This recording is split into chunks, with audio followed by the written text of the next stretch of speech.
And we are live. Welcome back to Takes by Fans. We have a great show for you today. As always, be sure to follow me on Twitter at Takes by Fans and come watch live Monday through Friday, noon Eastern at twitch.tv/Takes by Fans.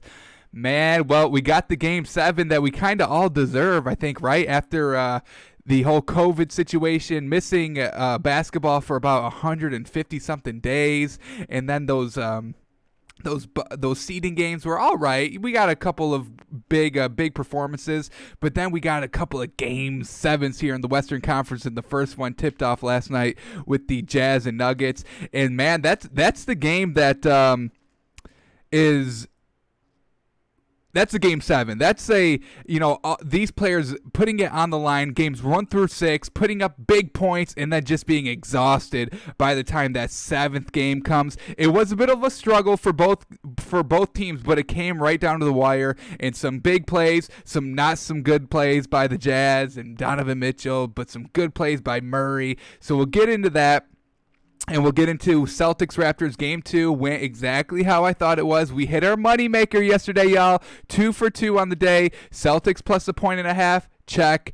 Nuggets minus half a point. Check. And, so we'll get into all that. We'll update our cash trash list. But there are a couple of football topics that I do want to get into today.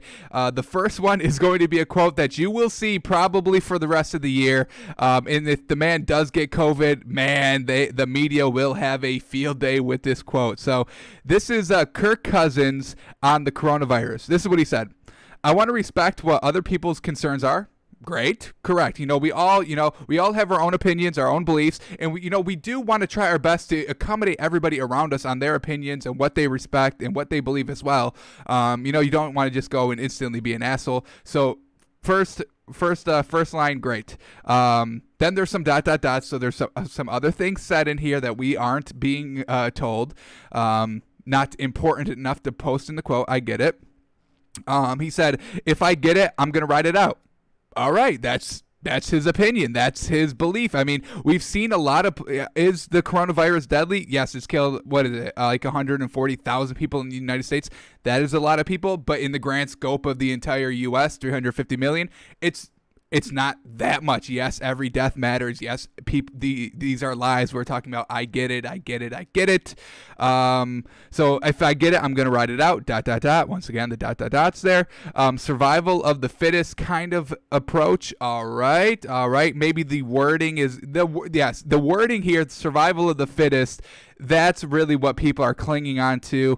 When you're being asked to quote and when you're doing something live, you're not going to always pick the best words. I don't. You can go back. I mean, I've got like 2 months of these shows. I'm sure you can go back to some, a topic that I was talking about that I didn't really quite use the best words to describe a situation. Survival of the fittest approach. I mean, this is a competitor we're talking about. That's kind of been his mindset, his mentality growing up playing football from Pee Wee, Pop Warner, modified, JV, varsity, college, survival of the fittest. You got to go out there and you got to be better than the rest, right? If you want to be a starting quarterback in the NFL, there's only 32 jobs available. So the survival of the fittest, mindset that Kirk Cousins is using to describe kind of the coronavirus is, kind of what he's been growing up on and believing in throughout his entire life. So we're not going to knock him on using survival of the fittest. Do a lot of people survive the coronavirus if they get it? Yes, the death rate's not that high. You have a real good chance of surviving, especially if you're young, if you are in shape, which Kirk Cousins is. The man's an athlete. He takes care of his body. So, of course, if he gets it, he's going to ride it out because his survival rate is very, very high. The man takes care of his body. The man is a football player. The man is a professional athlete. They take care of their bodies, folks. All right. Even if I die, I die. All right, even if I die, I die. I kind of have peace about that. So, his mentality is, I don't think I'm going to get it. And if I do get it, I think I'm going to survive. And if I do die because of it, the chances are so slim that I do. I got to just live with it. Sometimes that's how you go out in life. Sometimes you just get a bad roll of the dice. You crap out. You roll I don't know craps, so I'll just say this: if you roll a 10, I've never heard anybody wish for a 10 in craps. So if you just roll a 10 sometimes, that's sometimes how you go out, and it's just truly unfortunate, but that is life, and we have to deal with it. So everybody is just attacking this man already on this quote. And when was this released? I think like 2 hours ago, maybe an hour ago, and people are having a field day with it. So let's all relax a little bit. Respect people's opinions. Not everybody is in dire fear of this coronavirus like everybody else wants to be. You know, everybody loves to fear over everything. So the fact that, Kirk Cousins is kind of taking a stand. He's like, yeah, if I get it, I get it. If I die, I die. I don't think I am going to get it. And if I do get it, I'm in great shape. I'm a professional athlete. I'm young. I think I'll be all right. Look at the numbers. It's usually the elderly with pre-existing conditions. And I don't know his medical history, but he's a professional athlete. He had the option to opt out of the season. The NFL gave players the opportunity to opt out of the season if they didn't feel comfortable, if they felt like they weren't in the best of shape, if they felt like they had underlying conditions, if they felt like they would affect their families who may be immunocompromised. They gave these players the opportunity to opt out of the season. Kirk Cousins didn't. So what does that tell you? He feels good about his own body. He doesn't think that his family or the ones that he is close to is in immunocompromised position. So, he's playing. He said this quote. I really don't think there's anything wrong with it. I think a lot of people are getting hung up on the survival of the fittest wording. Maybe he could have said it better. Yes, maybe, but his mindset has always been survival of the fittest. I have to go and be the best. I have to win. I have to survive. I have to go and, beat everybody else. It's me or somebody else, and I'm choosing me because I'm an athlete. I'm a competitor, and look where it's got him. He's a starting quarterback for an NFL team. There's only 32 positions. There's only 32 people that can say that currently. So I really don't see anything wrong with it. You will see this quote on every media page. You will see this quote the entire season of the NFL. Every time it's going to get brought up, I'm going to be like, hey, I told y'all. You will see this. They will not let this go. Let's see if he's going to walk back some of these comments. I really don't think he needs to. Maybe the only thing he's going to go is say, maybe I could have worded it better with the survival of the fittest. I do believe that is where everybody is getting hung up on, but can we just relax? It is a quote. It is a question that maybe threw him off a little bit, just kind of, after practice, a reporter's like, hey, Kirk, what do you think on the coronavirus? And, he says, he opens it up great. I want to respect what other people's concerns are. And I want to kind of know what this full kind of quote is, because there is a couple of things that are left out that, wouldn't have made a great quote or, wouldn't have been as captivating as the way they worded it. So let's all take a breath. Let's see what Kirk Cousins going to say about this quote. But I really don't think there's anything wrong with it, honestly. People are having a field day with it already. But I really don't think there's anything wrong with it. This is his opinion, his belief. He's going to play football. He's playing football. He's not opting out. So he obviously doesn't think there's a reason to opt out with, personally himself. So he's an athlete. He's in great shape. If he gets it, he gets it. If he dies, he dies. He doesn't think he will. He's taking the chances. That's what life is, taking chances. That's what I'm doing. I'm taking a chance by doing this show. Will it work? I don't know, but we'll see. I'm taking a chance. Taking a chance in life is what life's all about. Take that leap, take that leap of faith. Don't just, follow the 9-to-5 grind, So Kirk Cousins having a difference of opinion that some people may have, and it's, that's crucifiable in today's society. So, Kirk Cousins, you're getting a lot of flack. I don't really see why, but hey, that will be media, that will be social media, that will be everything.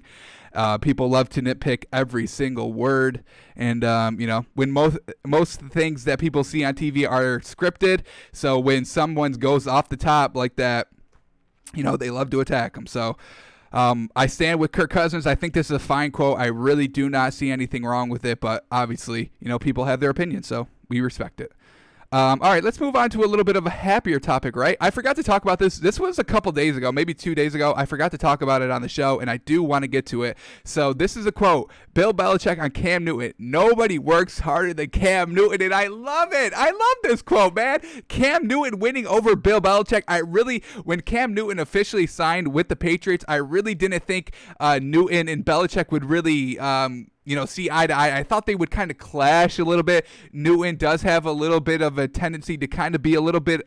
I don't like using the word diva. I really don't. So I'll say celebrity. He was kind of a celebrity in the locker room.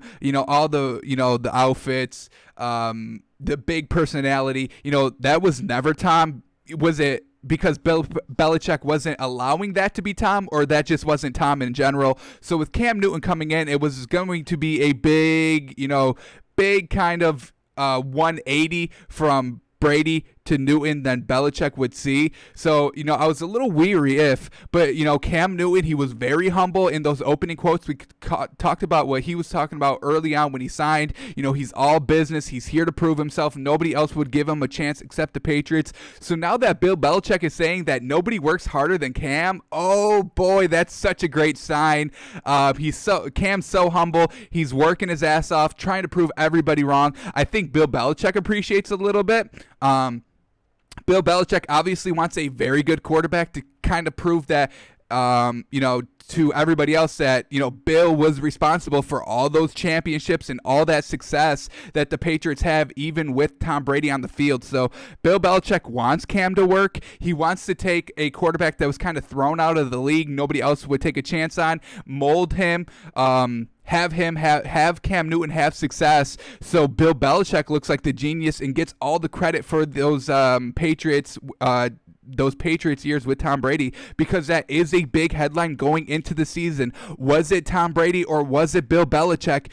Who's going to have the better success without the other? So Tom's trying to prove himself in Tampa Bay, and Bill's still trying to really not miss a step without Tom Brady being there. So this quote really gives me hope. It kind of gave me goosebumps when I first read it, I'm not gonna lie, just because I want Cam Newton to really succeed in New England, and I kind of want Bill Belichick to be like, hey, I don't fucking need Brady, man. All right, like, we can still win. It's Brady. It was my system.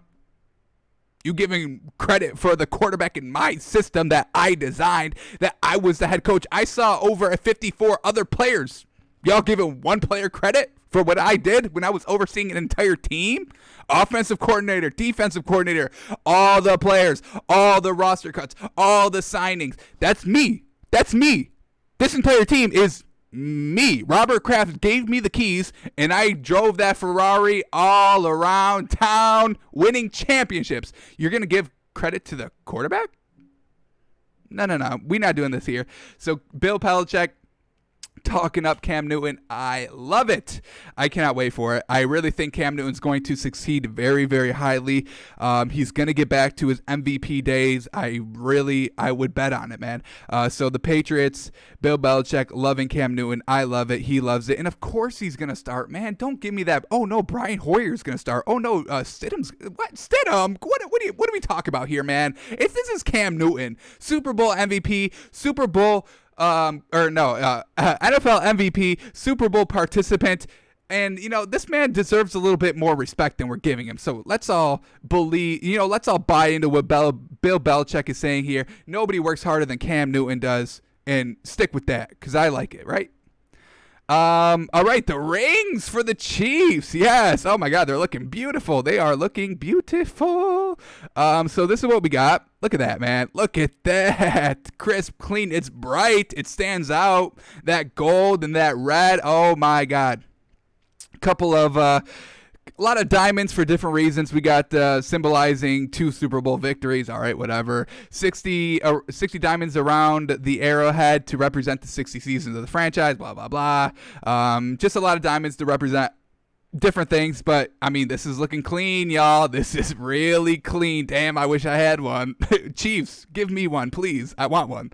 I'll be on the team this year. Give me a position. I'll play it. Locker room, attendant. I'll be that. Give me the ring. I want a ring.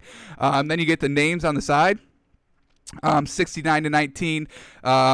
That's when the seasons where the Chiefs became Super Bowl champions. I'm not a big fan of having like the history on the ring. That's just me. I'm all about what I did this season. I could give a fuck about the organization, honestly. I'm here to play. I didn't really care. I wasn't even alive in 69. I honestly don't give a fuck. If I'm playing for a team, I'm all about the here and now. Tell me what I did.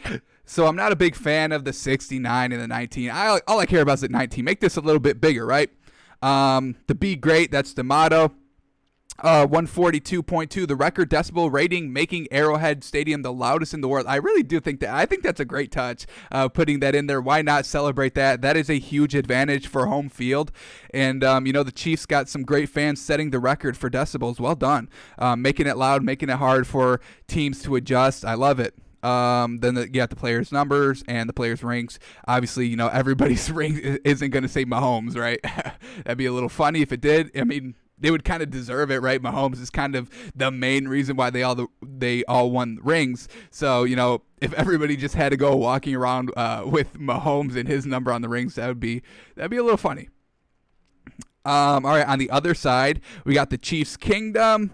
Then we got the score of the game, Super Bowl 2019. I do like that. I think that's all fine. Still looking very clean. Look at that. The Rays, Kansas City, if you're looking at it from the side, that's a beefy ring. It stands out. It's so bright. Originally, I do like clean cut, things. I don't like things that really pop. I just want it to be clean looking, not over the top. But I think this is absolutely fantastic. It doesn't look that, that pow, that bright. It stands out. It looks very good. The red and the gold stand out very good and not overwhelming. I think this is truly fantastic. And then we have to talk about the inside of the ring, and this is where I really, really like it. The detail in this. So they got their playoff runs here against every team in the point deficit under every single team. I love it. They were down by 24 against the Texans and they win. They were down 10 against the Titans and they win. They were down in the Super Bowl against the 49ers by 10 and they win.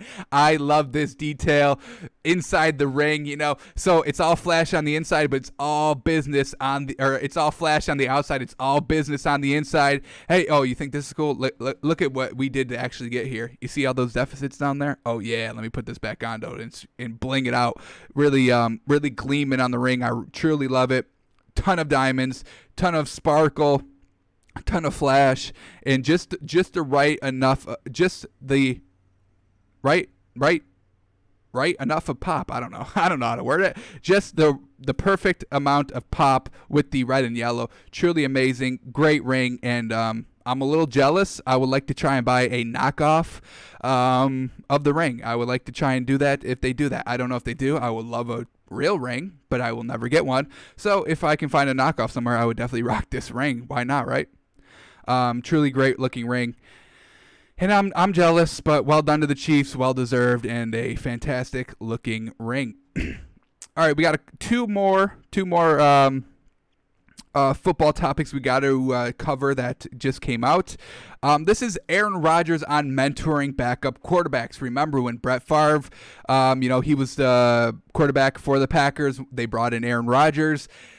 Brett Favre really didn't like that. He didn't mentor Aaron Rodgers at all. I don't even think they talked on the sidelines of games. I don't think they talked in practice. I don't think Brett Favre gave Aaron Rodgers any sort of tips when he was there. So we kind of thought Aaron Rodgers was going to kind of do the same thing, kind of the same personality as Brett Favre. Hey, you do, I'm not going to help you out. I'm not going to give you the tips so you can take my position. I'm not going to do that. I don't want you to be greater than me. I have a legacy here. I'm Brett Favre. I have a huge legacy here in the Packers organization. So I'm not going to give you tips so you can overshadow me and erase me from the history books and wipe the fans' memory of me and all the great times that I brought this organization. Hell no, I'm not going to do that.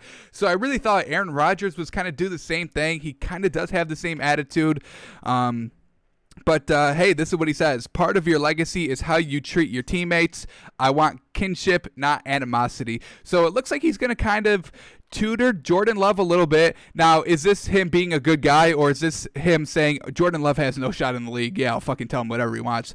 I don't think Jordan Love's a great quarterback. I really don't know what the Packers saw. I think that was their first pick in the draft, is choosing Jordan Love. So I really don't get it. I didn't really see anything. He was the quarterback for, I believe, Utah in college, and I did a video on it. I really didn't like what I saw from him, but once again, that's why I'm sitting here talking and not drafting players for a professional team organization, right?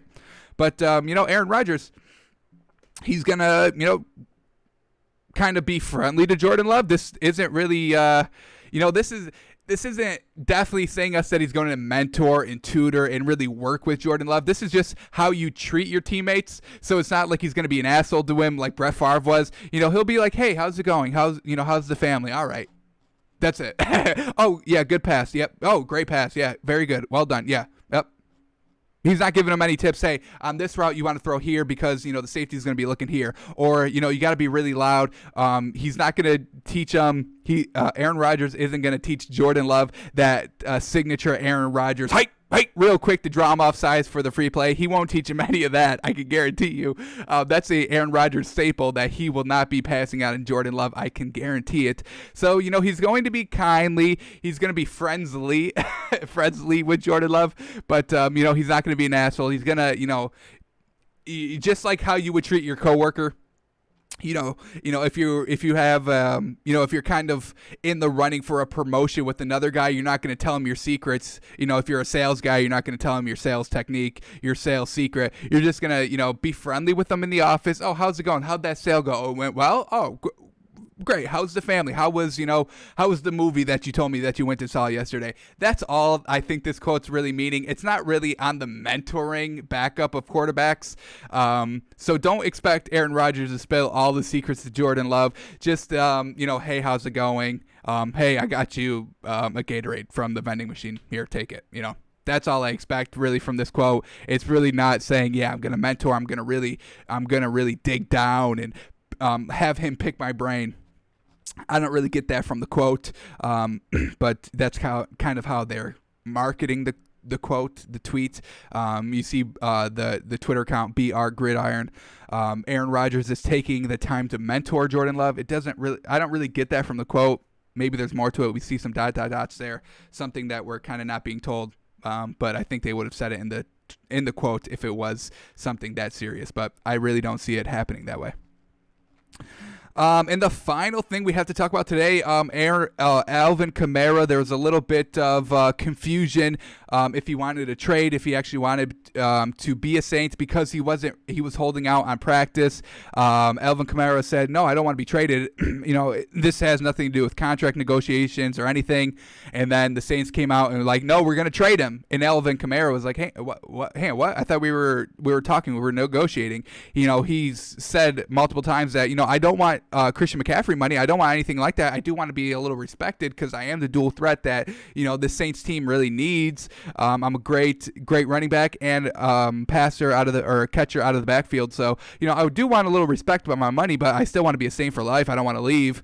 So there was a little bit of back and forth. Oh, Kamara doesn't want to be here. Saints are going to trade him. But today, Alvin Kamara is back at the Saints facility, expected to practice, and, expect the deal to get done. It's not going to be anywhere near Christian McCaffrey because, you do have to pay a lot of players on the Saints team.